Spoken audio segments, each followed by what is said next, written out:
I'm Annette Pasternak, the Stop Skin Picking Coach. Today we're going to talk about what to do when fill in the blank is not working for you.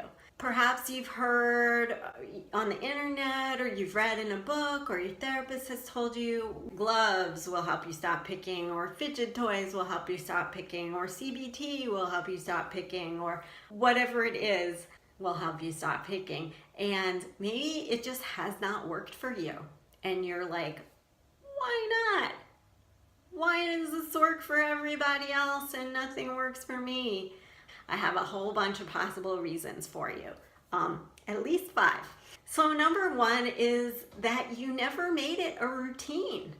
You never made it a habit, okay? So if something that you use like here and there, but never use it consistently on a daily basis, it's not gonna make a huge impact for you.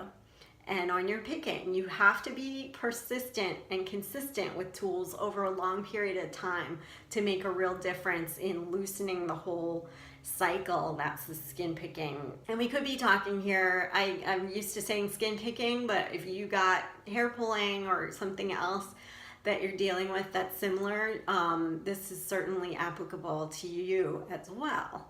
Definitely, this doesn't happen instantly. You need the persistence and consistency of a routine.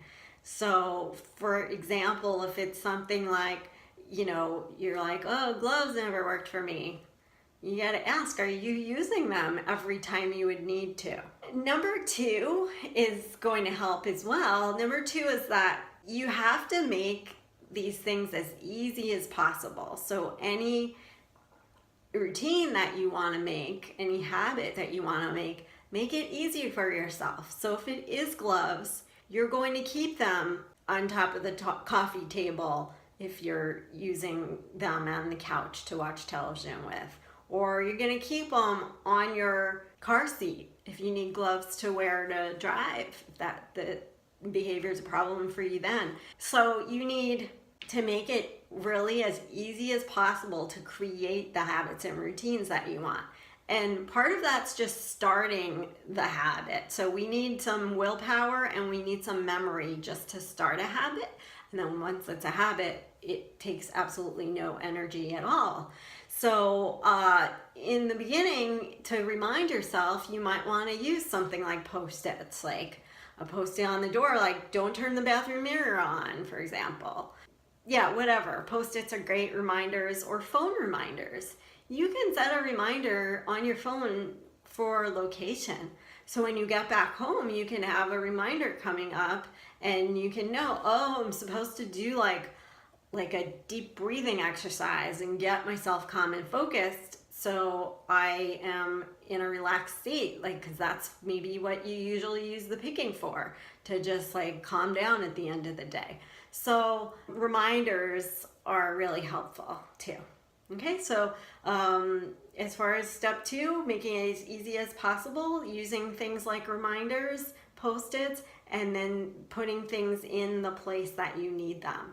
And so maybe you'll need the same item in multiple places.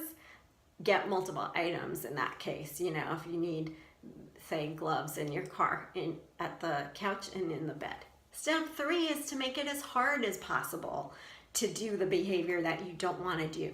So maybe gloves aren't enough for you. Maybe it feels like too easy to take them off, right? So then you want to try something different, okay? Maybe some tape over your fingers or Band-Aids over your fingernails will help you with that. Okay, so making it as hard as possible to do the routine, okay? Or change the lighting. That's another way to make it as hard as possible. Number 4, this next one is really common also, and that's for people to say, oh, therapy doesn't work for me. I've tried it. And this is possible for a number of reasons. So you've got to be honest with yourself. One of the reasons could be that you're just not working it the way you need to be. That you've been taught some things by your therapist, perhaps, that you're just not implementing in as regular a manner as possible, or making things routines or habits like we've discussed. It also could be that your therapist doesn't know that much about skin picking or how to help you. And that's really, really common, unfortunately. So that one is, yeah, maybe therapy didn't work or hasn't worked. You might just need to try somebody else or try coaching. I'll put a link to my video, how therapy and coaching are different. Even with therapists that are trained to deal with skin picking, their toolbox is limited. You may need diet and lifestyle changes. You may need accountability. As a coach, as a Stop Skin Picking coach, I pull my expertise from everywhere and figure out how to help people. I have a very wide toolkit in that regard. I work on one single problem, but work at it in a multiple of directions or coming from a multiple of possible causes and contributors that it has. And there's a multiple of things that might help to make it better. 5, I think we're up to 5, is just that you might need to do a lot of things synergistically to make this better. Like any one thing might not seem to make a big dent, but when you've got multiple positive practices in place, then they'll work for you together. So it could just be that you don't have all the pieces of the jigsaw puzzle to make the whole picture, and that you need this one and this one together.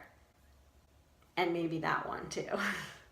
Lastly, I just want you to know that it takes time. It's a learning process and not an easy one. So really, don't give up. The answer might be that you just gave up too easily. And really, that's the only time we fail, is when we give up. So keep at it, stay encouraged. Everyone can get a control of their body-focused repetitive behaviors, their skin picking, hair pulling, or whatever. I 100% believe that. If you liked the video, please give it the thumbs up and subscribe if you're not already. I've got loads of good stuff coming up.